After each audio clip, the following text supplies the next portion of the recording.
Next time you eat eggs, spare a thought for Professor Suripto. In the 1980s, he made an incredible discovery, which means today poultry products are healthier for consumers around the world. He made this finding at the University of Melbourne while studying under the Australian Government's Colombo Plan scholarships, today known as the Australia Awards. My inspiration doing fat science is to alleviate the farmer from the poverty life. Back in the 1980s, a war chest of antibiotics was an essential weapon in the fight against chronic respiratory disease in commercial chickens. If a flock became infected with the most common strain known as Mycoplasma gallisepticum, farmers stood to lose everything. We, as part of our investigations, discovered that strains of M. gallisepticum were becoming resistant to the major class of antibiotics that we use for treatment. I realised that the best way of approaching this would be to try and develop a vaccine. In 1982, I went to Australia for doing PhD. I met Kevin Whittier as supervisor. He asked me to do or to develop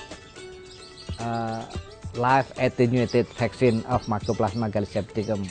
As a PhD candidate in bacteriology, Professor Suripto exposed the bacteria to a particular chemical.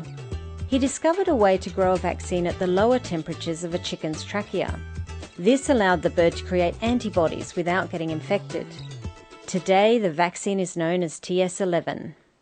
When it looked as though TS11 was a promising vaccine candidate, what we had to do was a lot more investigative work required by the regulators in order to register the vaccine, both here in Australia and overseas.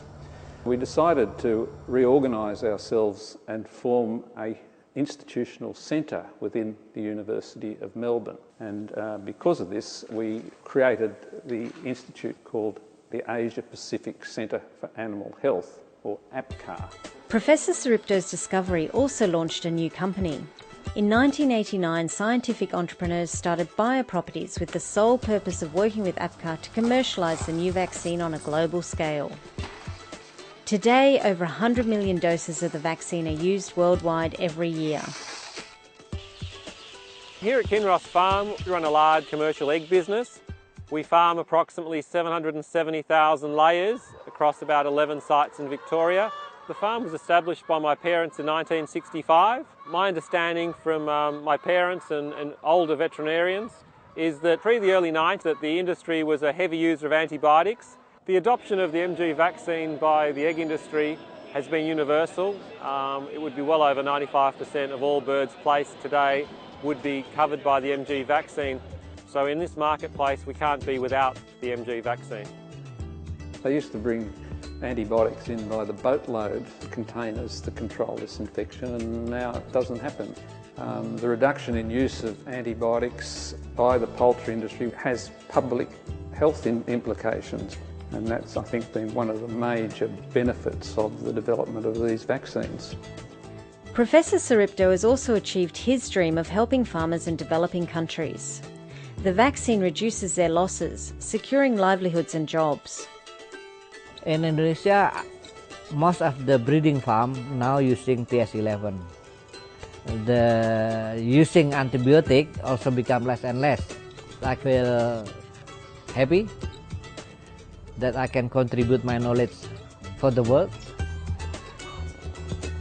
What started as an Australian government scholarship back in the 1980s has become a healthier way of managing a common disease affecting commercial chickens. This is benefiting poultry farmers and consumers around the world.